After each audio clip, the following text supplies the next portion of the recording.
విశాఖపట్నంలో అభివృద్ధి చేయడం మానేసి వాకింగ్ చేసే వారిపై కూడా పన్ను విధించడం కూటమి ప్రభుత్వ పిచ్చి పరాకాష్ఠకు నిదర్శనమని వైఎస్ఆర్సీపీ అధికార ప్రతినిధి కొండ రాజు విమర్శించారు. వాకింగ్ పన్నును వెంటనే రద్దు చేయాలని, లేని పక్షంలో ప్రజలు ప్రభుత్వంపై తిరుగుబాటు చేస్తారని ఆయన హెచ్చరించారు. అందరికీ నమస్కారం. ఇచ్చేసినటువంటి పత్రికా విలేకరులు 50 మంది కూడా నా హృదయపూర్వక నమస్కారాలు తెలియజేస్తూ, ప్రస్తుతం ఆంధ్రప్రదేశ్ రాష్ట్రంలో కూటమి ప్రభుత్వ హయాంలో వారి పాలనా తీరు ఎలా ఉందంటే పిచ్చికి పరాకాష్ఠగా తయారైంది. మరీ ముఖ్యంగా విశాఖపట్నంలో చూస్తే అత్యంత దుర్మార్గమైనటువంటి చర్యలకు కూటమి ప్రభుత్వం పూనుకుంటా ఉంది. సర్వసాధారణంగా మనం అనేక ప్రాంతాల్లో చూస్తూ ఉంటాం, వాకింగ్ చేస్తే రాయితీలు ఇవ్వడం మనకు తెలుసు. కానీ ప్రప్రథమంగా వాకింగ్ చేస్తే పన్ను విధించేటటువంటి సరికొత్త విధానానికి కూటమి ప్రభుత్వం తెరదీసింది.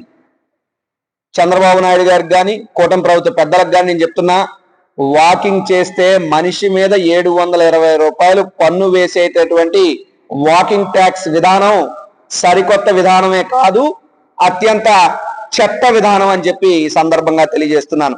చరిత్రలో ఎప్పుడు ఎన్నడూ ఎక్కడ ఎవరు కూడా ఇంత చెత్త నిర్ణయాన్ని తీసుకుని ఉండరు, ఇంత చెత్త విధానాన్ని తెచ్చి ఉండరు అని చెప్పి కూడా ఈ సందర్భంగా నేను తెలియజేస్తున్నాను. అదేవిధంగా చంద్రబాబు నాయుడు గారికి కానీ లేదా కూటమి పెద్దలకు కానీ ఒకే ఒక్క సూటి ప్రశ్న, మీరు అధికారంలోకి వచ్చి 2 ఏళ్ళు అవుతుంది. నేను వైఎస్ఆర్సీపీ నేతగా విశాఖ వాసిగా అడుగుతున్నా, మీరు విశాఖపట్నంలో చేసినటువంటి అభివృద్ధి ఏమిటి? విశాఖపట్నానికి ఈ 2 ఏళ్లలో మీరు ఏం తీసుకొచ్చారు? మీరు ఈ 2 ఏళ్ల పాటు విశాఖపట్నంలో మీరు మొదలుపెట్టో లేదా మీరు పూర్తి చేసినటువంటి ఒక ప్రాజెక్టు గురించి కానీ ఒక భవనాన్ని కానీ ఏది మీరు పూర్తి చేశారో దాన్ని చూపించండి, చెప్పండి అంటే మీరు చెప్పగలరా? ఈ యొక్క ప్రశ్న నాట్ ఓన్లీ చంద్రబాబు నాయుడు గారు, విశాఖపట్నంలో ఉన్నటువంటి కూటమి ప్రజా ప్రతినిధులు ఎవరైనా దీనికి సమాధానం చెప్పాలని చెప్పి నేను విజ్ఞప్తి చేస్తూ విన్నవిస్తా ఉన్నా. అదేవిధంగా మరీ ముఖ్యంగా విశాఖ కూటమి ప్రజా ప్రతినిధులారా, మీ అందరికీ నాదో విజ్ఞప్తి, మీరందరూ కూడా మనసు చంపుకుని మీ మనసులు చంపుకుని చంద్రబాబు నాయుడు గారికి బానిసల్లా ఊడిగం చేయడం మానేసి ఆత్మ గౌరవంతో బతకండి, ప్రాంత ఆత్మ గౌరవాన్ని కాపాడండి. ఏ యుగంలో ఉన్నాం, ఏ కాలంలో ఉన్నాం, ఏ ప్రాంతంలో ఉన్నాం, నడిస్తే పన్ను ఏంటండి? అంటే ఈ రోజు వాకింగ్ చేస్తే 720 రూపాయలు పన్ను విధిస్తున్నారు, వాకింగ్ ట్యాక్స్ అంటున్నారు. రేపు టాకింగ్ ట్యాక్స్ కూడా వేస్తారా? ఎల్లుండి బ్రీతింగ్ ట్యాక్స్ వేస్తారా? ఆ మర్నాడు బాతింగ్ ట్యాక్స్ వేస్తారా? పై వచ్చే రోజు స్లీపింగ్ ట్యాక్స్ వేస్తారా? అంటే నడిస్తే పన్ను, పడుకుంటే పన్ను, కూర్చుంటే పన్ను, ఏంటి దిక్కుమాల పన్నులు? పన్నుల పేరు చెప్పి విశాఖ ప్రజల నడ్డి విరగొడుతుంది కూటమి ప్రభుత్వం. నేను చెప్తున్నా కూటమి ప్రభుత్వ పెద్దలకు, మరీ ముఖ్యంగా చంద్రబాబు నాయుడు గారికి, మీరు ఇప్పుడు ఏదైతే వాకింగ్ ట్యాక్స్ పేరు చెప్పి 720 రూపాయలు ప్రతి మనిషి నడిస్తే కట్టాలని చెప్పి పెద్ద పెద్ద ఫ్లెక్సీలు, బోర్డులు క్రీడా మైదానాల బయట, పార్కుల బయట పెట్టారో, ఆ క్రీడా మైదానాలు కానీ ఆ పార్కులు కానీ మొత్తం అభివృద్ధి చేసింది వైఎస్ జగన్మోహన్ రెడ్డి గారు. ఆ లిస్టు చెప్తాను, కాస్త కూటమి పెద్దలారా చెవులు కళ్ళు పెద్దవి చేసుకుని వినమని నా విజ్ఞప్తి. విశాఖపట్నంలో ఇందిరా ప్రియదర్శిని మున్సిపల్ స్టేడియం కానీ, స్వర్ణ భారతి ఇండోర్ స్టేడియం కానీ, రాజీవ్ గాంధీ ఇండోర్ స్టేడియం కానీ, వైఎస్ఆర్ సెంట్రల్ పార్క్ కానీ, యాక్వా స్పోర్ట్స్ కాంప్లెక్స్ కానీ, S3 స్పోర్ట్స్ కాంప్లెక్స్ కానీ, శివాజీ పార్క్ కానీ, ఇలా చెప్పుకుంటూ పోతే ఈ లిస్ట్ అంతా చాంతాడంత అవుతుంది. ఈ పార్కులతో పాటు, ఈ మైదానాలతో పాటు ఇంకా అనేకమైనటువంటి పార్కులు కానీ, ఓపెన్ జిమ్ములు కానీ విశాఖపట్నం ప్రజల ఆరోగ్య పరిరక్షణార్థమై జగన్మోహన్ రెడ్డి గారు చేసినటువంటి అభివృద్ధి. కానీ మీరు ఏ పార్కులు, ఏ మైదానాలు, ఏ క్రీడా ప్రాంగణాలు, ఏ ఓపెన్ జిమ్లు కూడా మీరు అభివృద్ధి చేయకుండా, విశాఖపట్నంలో ₹1 అభివృద్ధి కోసం వెచ్చించకుండా జగన్మోహన్ రెడ్డి గారు చేసిన అభివృద్ధి పనులను ప్రజలు సద్వినియోగం చేసుకుంటే, నడుచుకుంటూ తమ ఆరోగ్యాన్ని వారు కాపాడుకునే ప్రయత్నం చేస్తే వారి మీద మీరు నిస్సిగ్గుగా పన్నులు విధిస్తున్నారంటే ఇది పిచ్చికి పరాకాష్ఠ కాక దీన్ని ఏమనాలని అడుగుతున్నా.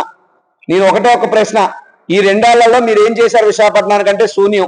పైపెచ్చి విశాఖ పౌరులు జీవీఎంసీకి కట్టినటువంటి పన్నులను కూడా, పన్నుల తాలూకా డబ్బులను కూడా మీరు అమరావతి ప్రాంతానికి తీసుకుపోయారు అనేటువంటి సమాచారం ఉంది. ఎంత తీసుకెళ్లారు, ఎప్పుడు తీసుకెళ్లారు, ఎక్కడికి తీసుకెళ్లారు అనేటువంటి దాన్ని, ఆ వివరాలని గౌరవ జీవీఎంసీ కమిషనర్ గారు, గౌరవ జిల్లా కలెక్టర్ గారు లేదా కూటమి నాయకులు కూడా బహిర్గతం చేయాలని చెప్పి వైఎస్ఆర్ కాంగ్రెస్ పార్టీ డిమాండ్ చేస్తా ఉంది. దానితో పాటు గతంలో ఏదైతే ఆపరేషన్ లంగ్స్ పేరు చెప్పి విశాఖపట్నంలో బతుకుతున్నటువంటి చిన్న చితక వ్యాపారస్తులు రోడ్డు మీద పెట్టుకుని, పేమెంట్ మీద, ప్లాట్ఫారాల మీద పెట్టుకుని జీవనం సాగించే కడు పేదవారు, బీదవారి మీద జీవీఎంసీ ఉక్కుపాదం మోపి వాళ్ళ బతుకులను చిదిమేసి వాళ్ళందరినీ రోడ్డును పడేసి నానాయాగి చేశారే, అటువంటి పేదవారు బతికితే చూడలేనటువంటి కడుపు అంటే ఈ కూటమి పెద్దలకి.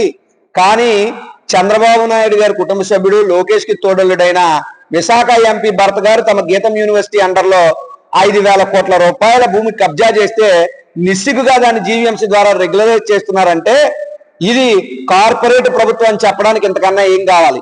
ఇది క్యాపిటలిస్ట్ ప్రభుత్వం అని చెప్పడానికి ఇంతకన్నా ఏం కావాలి? ఇది కరప్ట్ ప్రభుత్వం అని చెప్పడానికి ఇంతకన్నా ఏం కావాలి? అంటే సగటు పేదవాడు నోట్లోకి 4 ఏళ్లు వెళ్తే మీరు తట్టుకోలేరా? సగటు పేదవాడు కడుపు నిండా తిండి తింటే మీరు తట్టుకోలేరా? సగటు పేదవాడు పేదవాడు మధ్యతరగతి వాడు తన ఆరోగ్యం కోసం నడిస్తే కూడా మీరు తట్టుకోలేనటువంటి పరిస్థితుల్లో మీరు ఉన్నారా అని చెప్పి నేను ఒక కూటమి ప్రభుత్వాన్ని అడుగుతా ఉన్నా. ఏదైతే 720 రూపాయలు పన్ను విధిస్తూ మీరు ఏదైతే బోర్డులు పెట్టారో, వాకింగ్ ట్యాక్స్ ఏదైతే అమలు చేస్తా ఉన్నారో, యుద్ధ ప్రాతిపదికన ఆ నిర్ణయాన్ని కూటమి ప్రభుత్వం జీవీఎంసీ వారు వెనక్కి తీసుకోవాల్సిందే. లేదంటే దీని మీద వైఎస్ఆర్ కాంగ్రెస్ పార్టీ ఉద్యమం చేస్తుంది. రోడ్ల మీదకి ప్రజలతో వస్తాం, మిమ్మల్ని ప్రతిఘటిస్తాం.